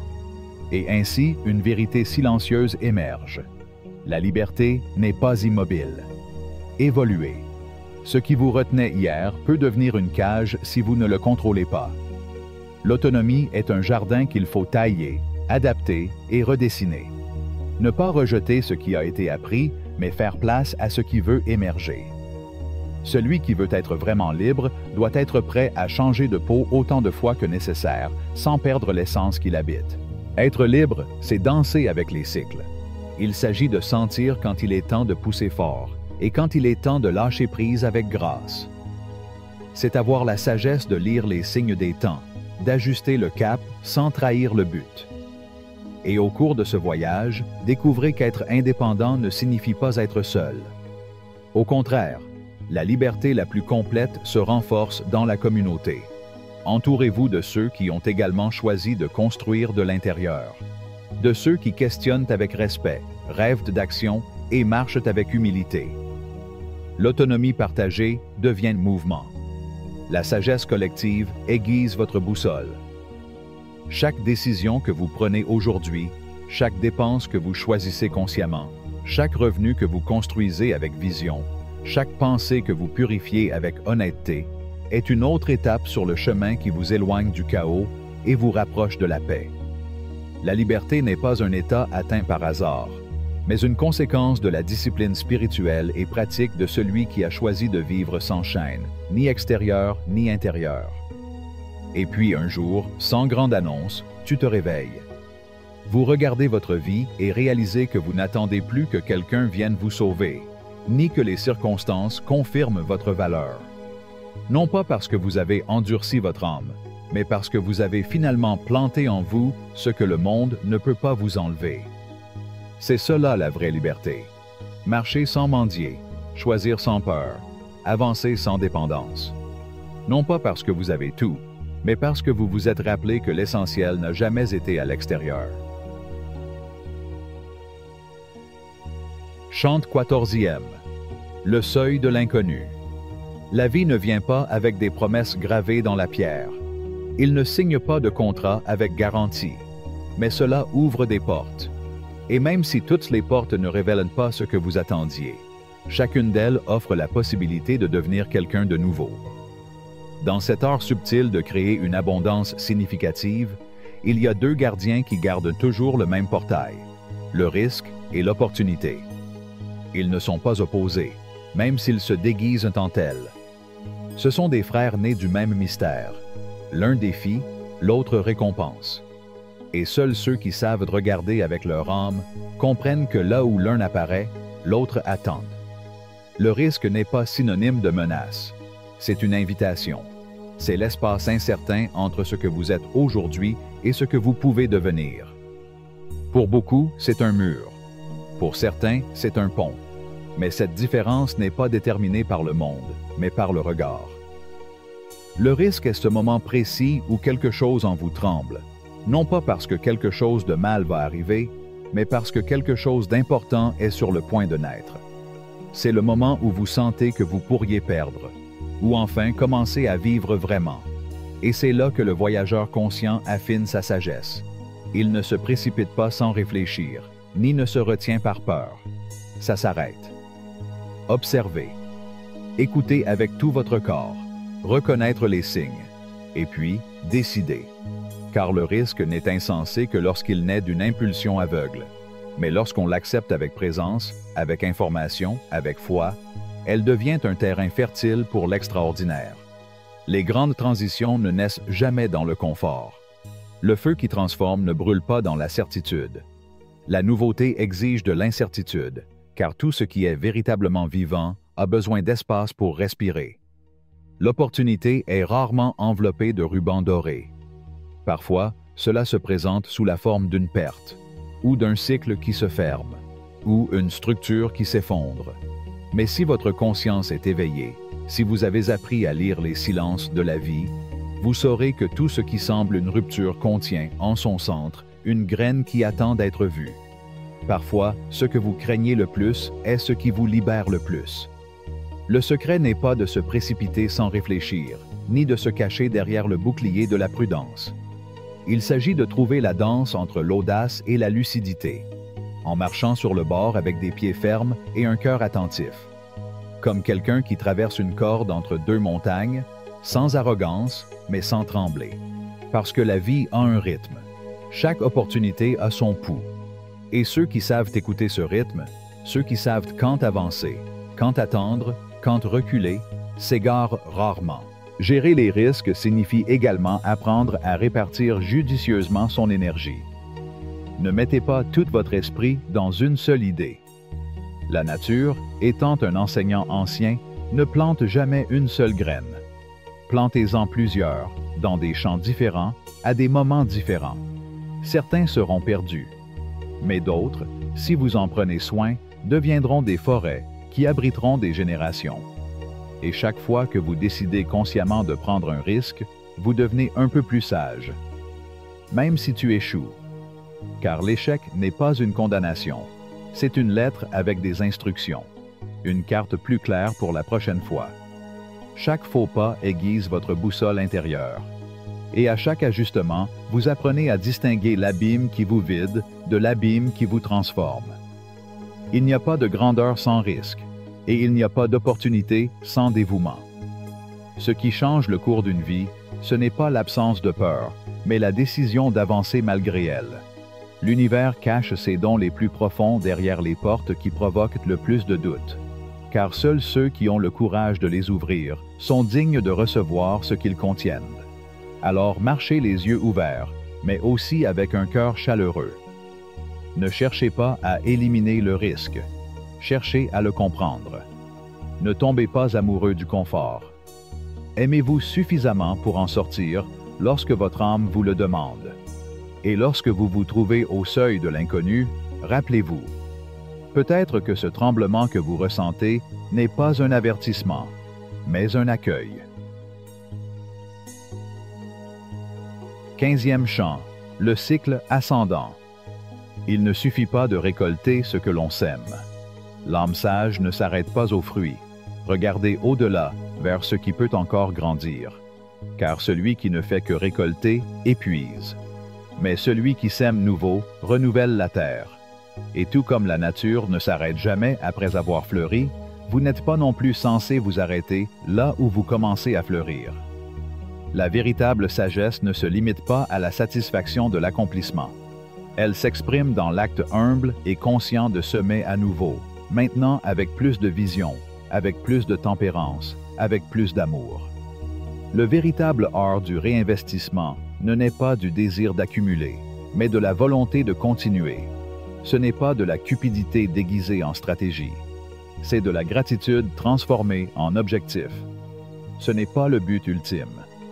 C'est un retour au début, mais avec une nouvelle carte en main. Chaque expérience, chaque pièce gagnée, chaque erreur comprise, est une graine qui a le potentiel de se multiplier. Et seuls ceux qui comprennent la valeur de ce qu'ils ont appris savent comment le transformer en quelque chose de plus grand. Pensez au jardinier. non pas chez celui qui se retire lorsqu'il récolte ses fruits, mais chez celui qui sélectionne soigneusement les meilleures graines, les garde dans un coin de son âme et veille sur elles avec affection en attendant le cycle suivant. Quand le moment est venu, il revient à la terre, non pas comme avant, mais avec des mains neuves, plus patientes, plus sages.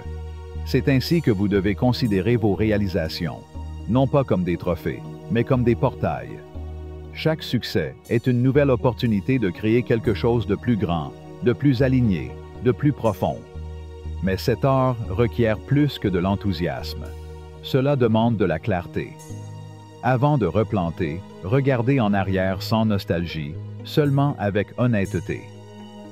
Demandez-vous, qu'est-ce qui a vraiment fonctionné? Qu'est-ce que cela m'a montré qui n'a pas fonctionné? Qu'est-ce que mon âme veut créer cette fois-ci?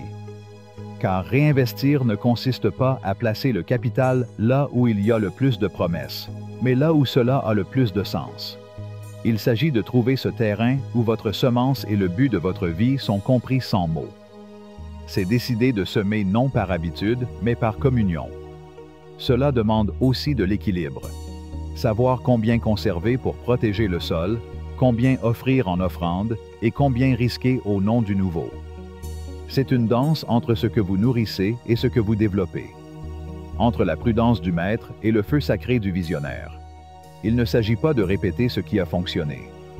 Il s'agit de découvrir comment cela peut devenir quelque chose de plus complet. Plus de toi. Diversifiez vos racines. Ne mettez pas toute votre foi dans une seule direction. Le terrain est vaste. Les possibilités infinies. Créez de multiples sources de valeur. Des projets qui vous inspirent, des connaissances qui vous enrichissent, des partenariats qui vous mettent au défi d'être meilleur. La vie aime ce qui bouge, et vous, comme la forêt, avez besoin de nutriments différents pour continuer à grandir. Mais surtout, restez éveillés. Rien ne reste pareil. La terre change, les saisons avancent ou reculent. Ce qui était fertile hier peut être épuisé aujourd'hui. Par conséquent, quiconque souhaite continuer à s'élever doit apprendre à observer, ajuster, laisser tomber ce qui ne porte plus de fruits, même si autrefois il a tout donné.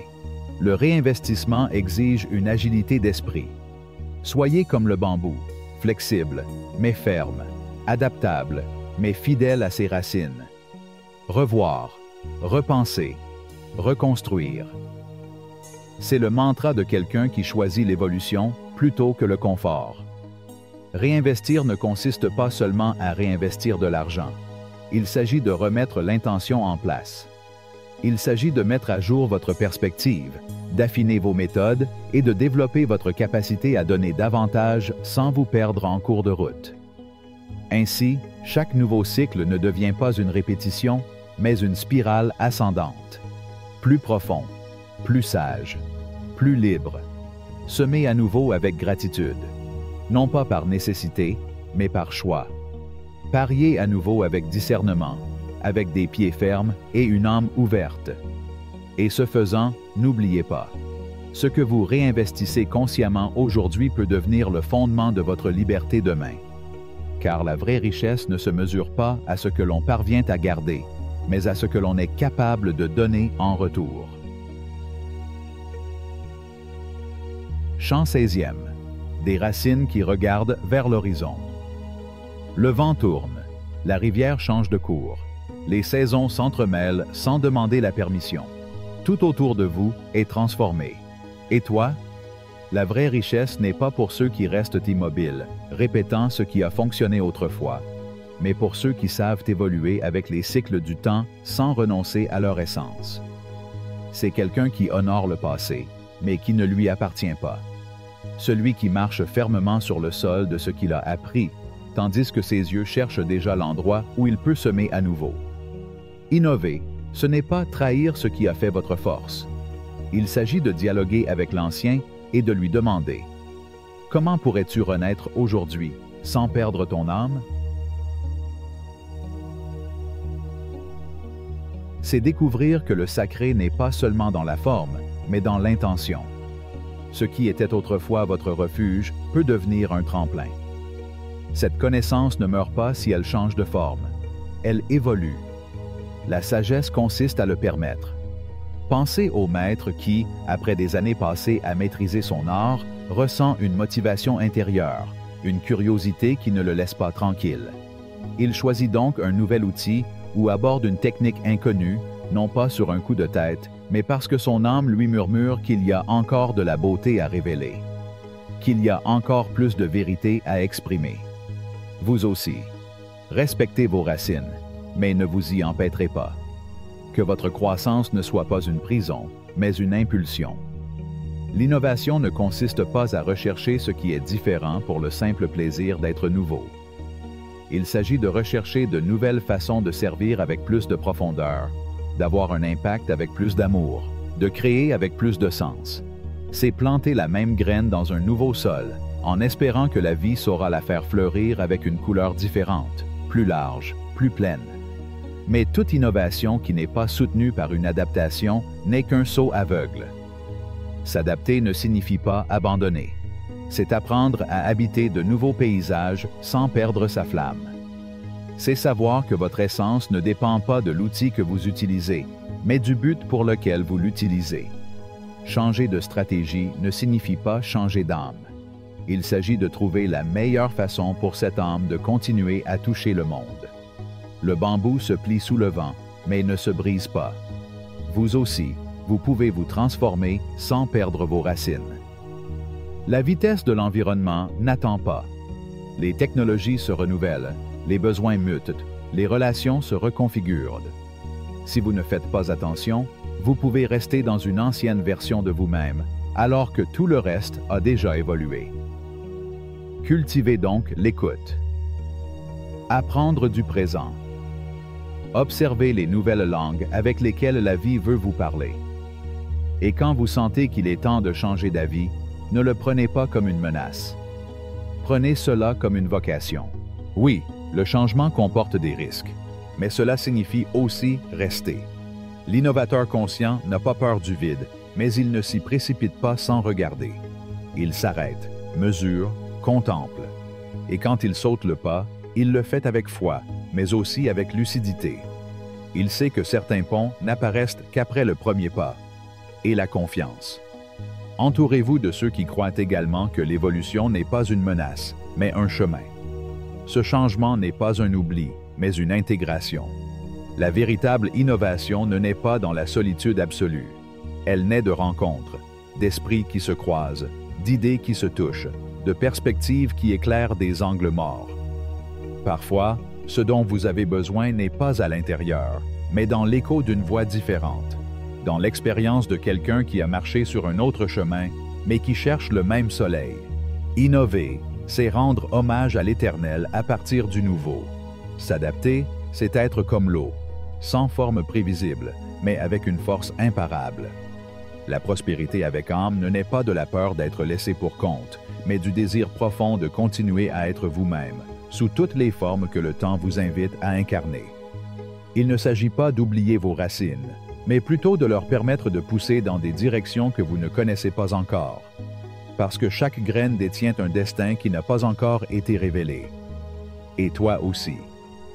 Avant de continuer la vidéo, si vous souhaitez voir la loi de l'argent, les principes intemporels pour maîtriser la richesse, je vous recommande de regarder le premier lien dans la description. Tonne. 17e chant. Le rythme invisible du partagé.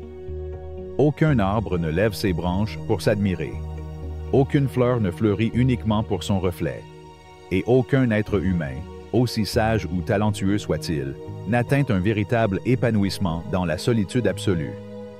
L'abondance durable ne se construit pas au sommet d'une réalisation solitaire, mais dans la danse harmonieuse entre des âmes qui se reconnaissent, s'élèvent et s'entrelacent. S'épanouir dans l'isolement peut sembler une victoire, mais construire en groupe est une bénédiction qui se multiplie au-delà de tout calcul. Car là où les racines s'unissent, non seulement un arbre pousse, une forêt s'épanouit. La vraie prospérité n'est pas un soliste sur une scène. C'est une symphonie où chaque note ajoute de la profondeur à l'ensemble.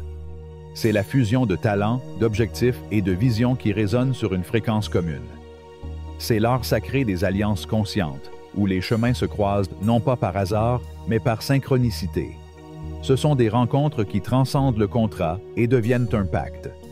Non pas par commodité, mais par objectif commun. Dans un monde qui glorifie l'individualisme, l'unité fondée sur la conscience est un acte révolutionnaire. Une véritable alliance n'est pas un échange de ressources, mais un espace où deux ou plusieurs âmes décident de marcher ensemble vers quelque chose qu'elles ne pourraient pas réaliser seules.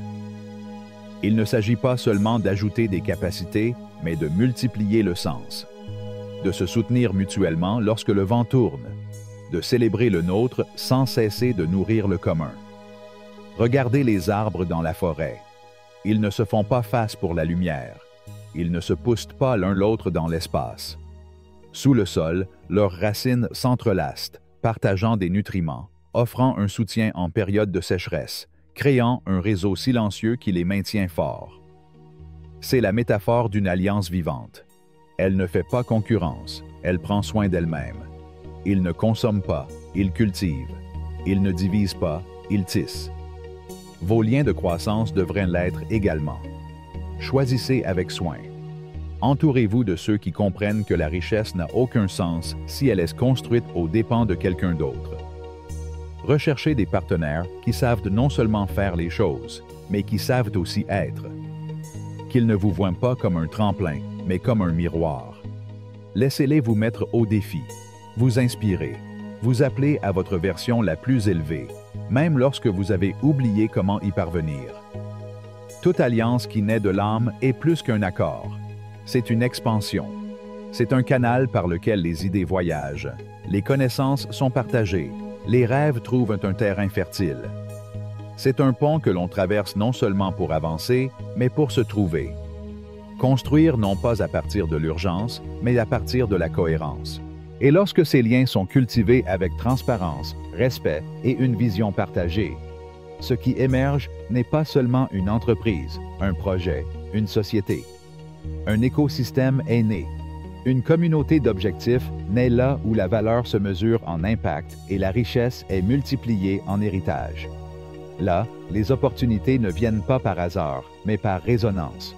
Et ce qui est généré ne transforme pas seulement ceux qui y participent, mais laisse également une marque sur ceux qui se contentent d'observer. Parce que toute construction partagée, si elle est portée par des valeurs, devient un patrimoine vivant. Non seulement des résultats visibles, mais aussi des vibrations. À titre d'exemple, en route. Ainsi, les alliances conscientes ne construisent pas seulement des structures de capital. Ils érigent des temples de vision, des espaces où la prospérité est synonyme de service, d'impact et d'humanité éveillée. Marchez donc avec ceux qui parlent votre langage intérieur, même s'ils ne le disent jamais à voix haute. Avec ceux qui comprennent que le silence construit aussi, que la présence soutient aussi, que l'énergie partagée peut être plus puissante que n'importe quelle stratégie. Rejoignez votre voyage avec ceux qui ne cherchent pas à vous gagner, mais à vous trouver. Ne construisez pas de tours solitaires. Plantez des racines profondes. Et en compagnie, permettez à la forêt de pousser. Parce que l'avenir n'appartient pas aux plus rapides, mais à ceux qui ont appris à avancer ensemble. À celui qui comprend que la vraie prospérité est un acte d'union.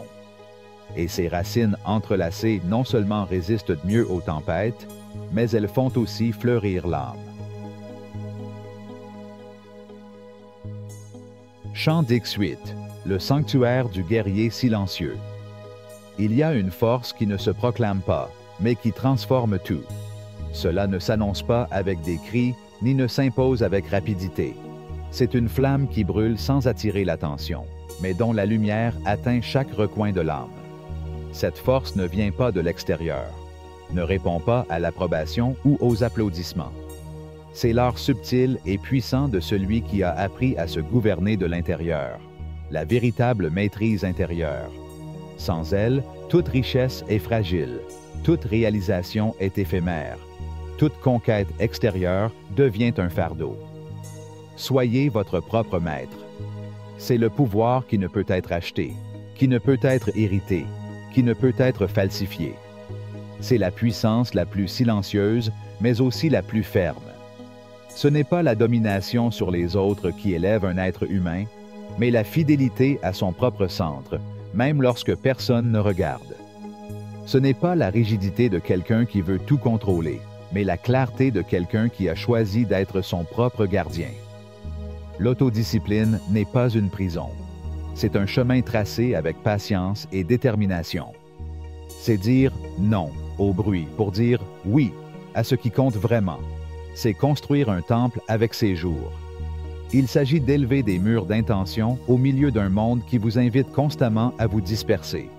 C'est façonner son caractère par de petits gestes répétés avec amour, comme le sculpteur qui, coup par coup, façonne la pierre sans hâte, sachant que la figure qu'il sculpte, c'est lui-même. Pensez à l'artisan qui n'improvise pas. Chacun de ses mouvements vient d'un endroit profond. Chaque trait est porteur de mémoire, de soin, de respect de la matière. Il en va de même pour celui qui désire créer l'abondance avec âme.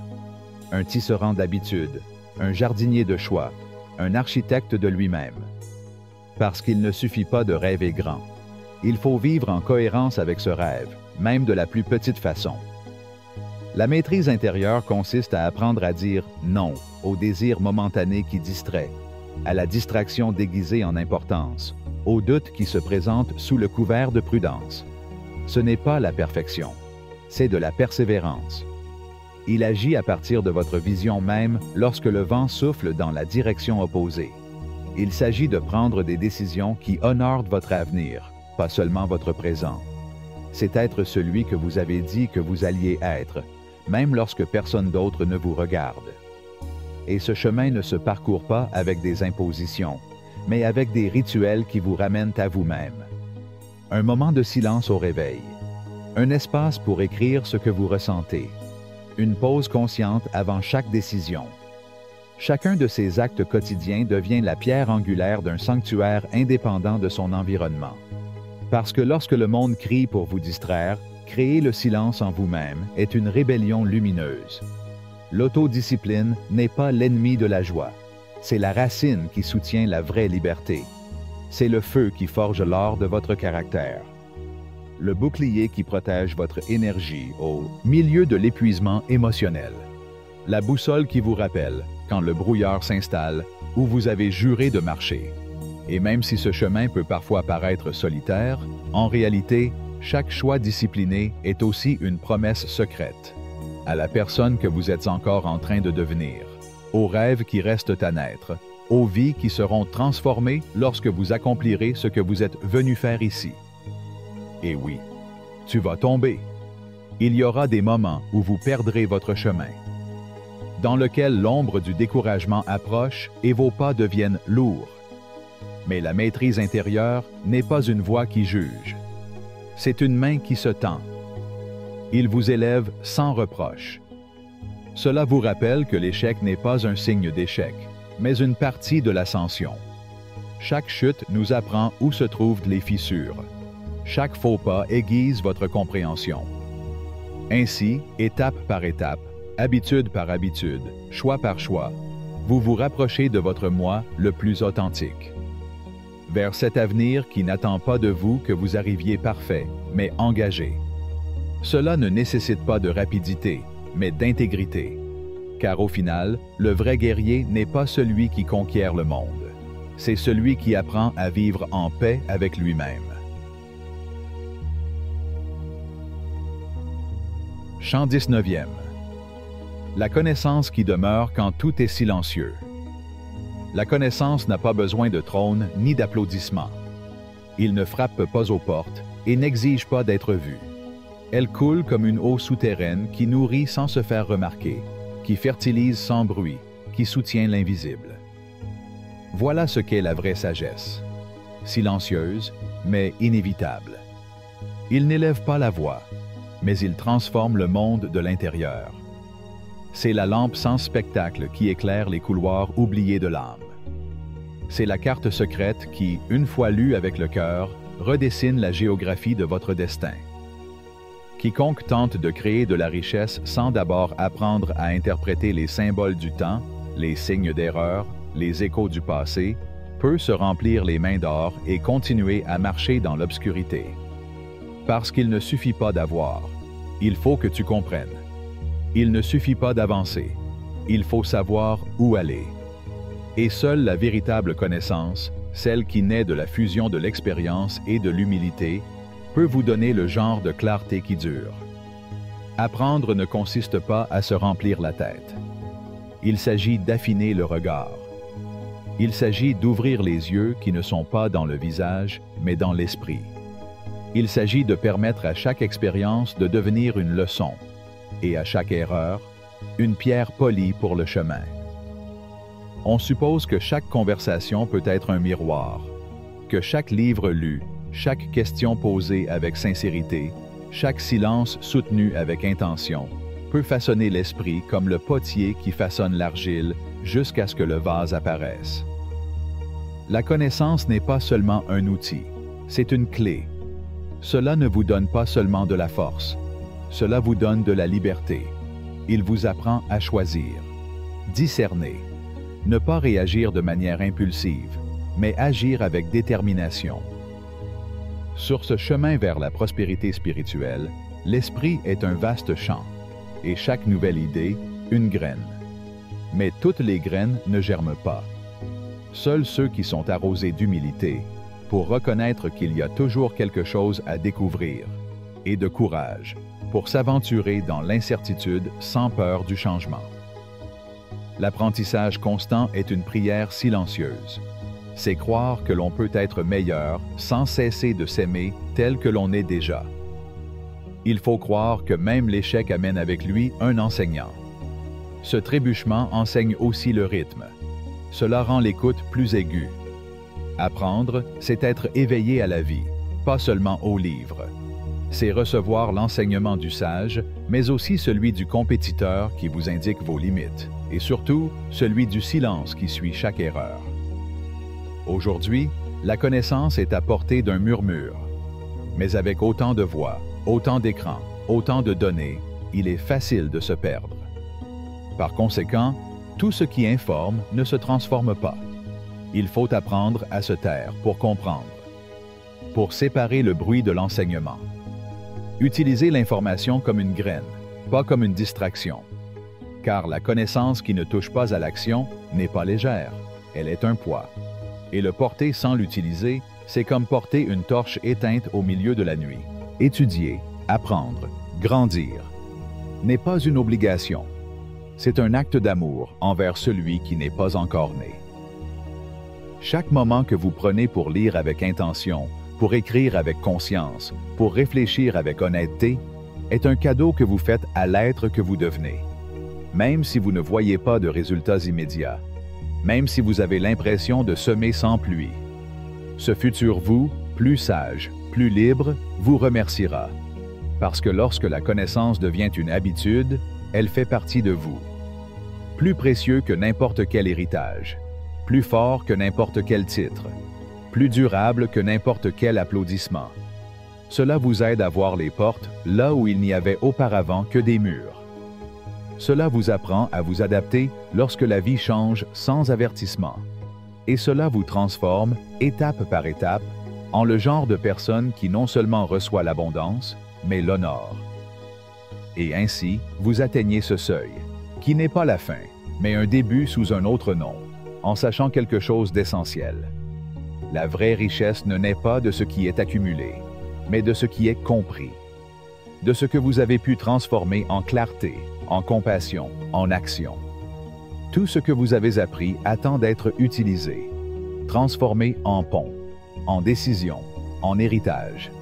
Ne le gardez pas comme un trophée, portez-le comme un phare, parce que la connaissance, lorsqu'elle est incarnée, devient destin. Marchez maintenant avec vos yeux intérieurs ouverts, votre esprit flexible et votre âme en paix. Parce que ce que vous cherchez avec un cœur éveillé, vous trouve inévitablement.